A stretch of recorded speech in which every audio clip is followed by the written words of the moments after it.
So on my channel often I focus on mobile photography, showcasing how a phone performs when it comes to the camera. And of course, I want to test every single camera, but not possible. But when it comes to it, I often try to play around with the limitations of a phone, because simply put, they have their limitations. The sensor sizes, while big for a phone, are still relatively small. So this video is showcasing how I go about capturing my shots, processing the idea of a shot, and showcasing what I try to do to create some depth in a shot, even though with a phone, most of the time everything is in focus. Also, before we start, check out conceptscreator.com/shop. This way you can buy some shots that I've taken, especially with the newer ones, so you can select on the shop site itself, you can select newest in terms of which one is first. I'm trying to improve my photography skills, of course. And of course, there are shots that are taken on a mobile phone, but also, of course, on my proper Panasonic Lumix S5. And the funding will straight away go to anything that I need for my channel. In this case, the Xiaomi 14 Pro. Because I feel like Xiaomi won't send it, and therefore getting it via some websites will probably be better. So check the link in the description where you can buy it, I guess. So without any further ado, let's go to a location where I can showcase it, and which is also the hardest spot, a forest. Because definitely when it comes to photography with a mobile phone, the forest is the hardest, because there's just simply a lot of things that it can focus on. One thing that you can straight away see is this really nice path, right? But you also have water here. So what you can do is just go down a little bit and try to capture the reflection in it, and therefore create a shot maybe with that leaf in between. Allows some depth as well in the shot.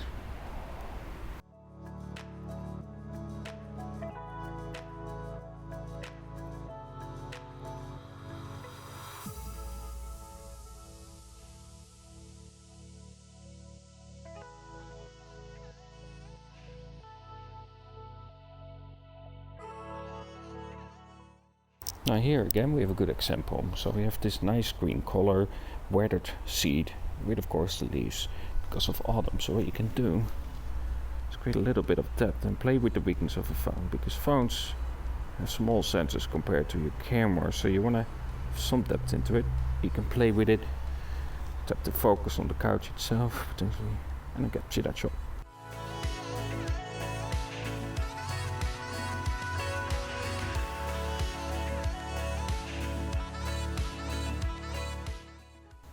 So again, playing around with the weakness of a phone, this railing has some depth to it. So what I can do is, while still capturing the colors of autumn, I can allow the focus to be on this railing itself and have that background as something where you create some depth to it.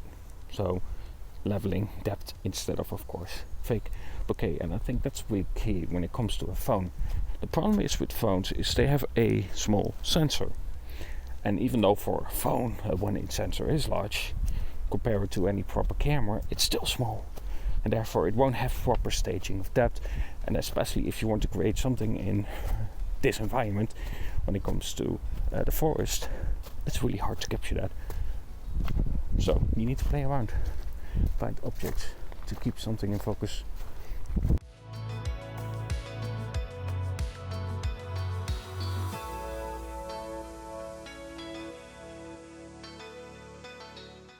With that being said, like for instance here, what you have here is you won't get a lot of depth, but what you have is just a shot with open effect. So what you can do is go to your ultra wide and capture a shot like this, where the light comes in via the top, creating a more dramatic effect. And of course potentially as well with your main sensor, which you need to place it a little bit different.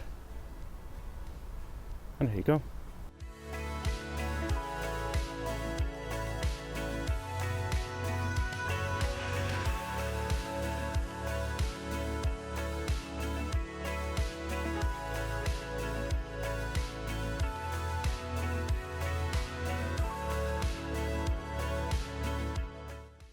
For instance, a weakness for a phone is definitely a situation like this.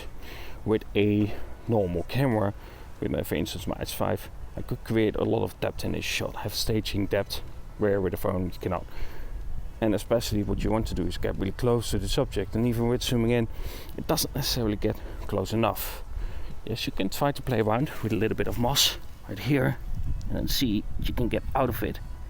But I will say it still has limitations. And you gotta account that in for when it comes to mobile photography, because simply put, again, it is limited.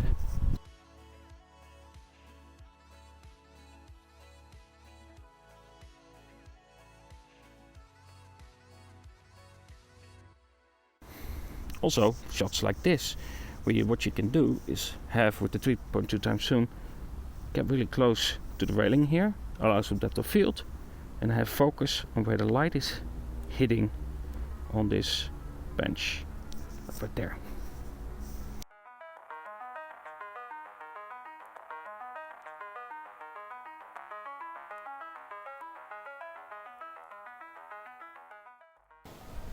Another good example. Stay low, get the light in the middle, a reflection of water.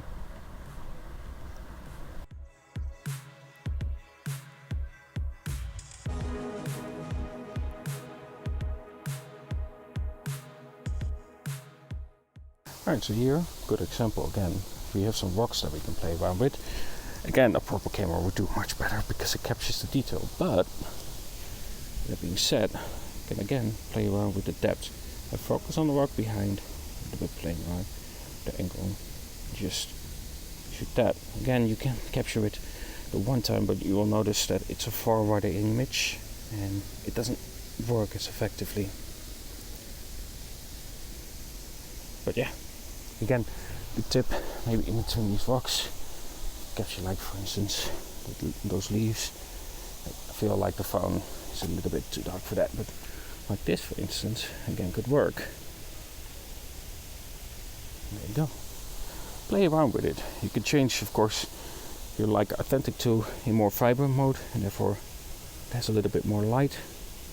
So if you want to edit it afterwards, you can.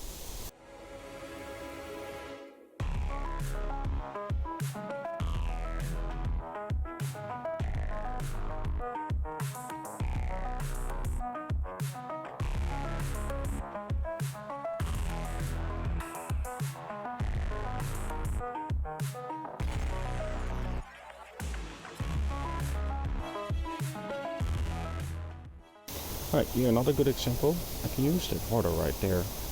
For instance, use oil painting. You have to zoom in because it uses the main sensor at the beginning. And then hold it still and create a shot like that. And then you have this water throw effect, which is actually really nice. And edit it afterwards to get some more pop to it. And of course you can take like a normal one as well. 2.2 times zoom. Again, same principle. This time without the long exposure.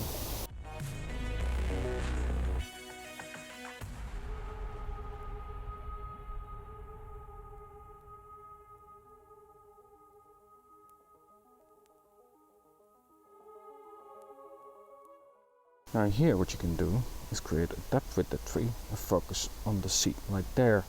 So what you do is like so. Play around with a little bit the angle. Have to focus on the seat itself and therefore allowing the leaves to be in not focus, creating depth. So some bokeh effect, even though the phone is limited with the capabilities of a relatively small sensor.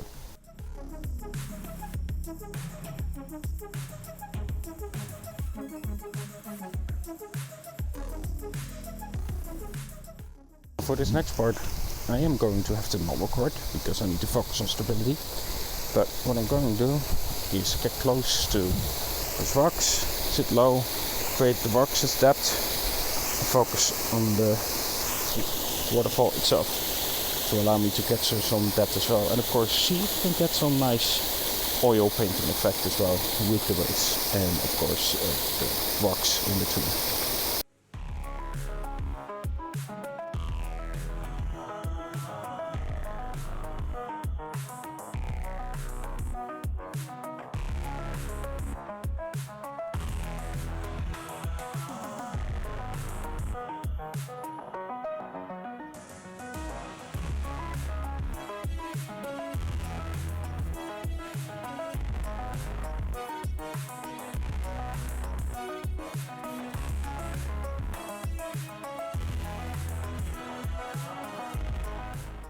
Another good example, see that light coming through that tree?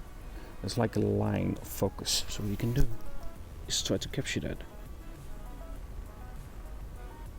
Okay, so again, try to keep it low. And you can play around with that light afterwards as well in editing. And if a dog happens to go in front of it, that's even better.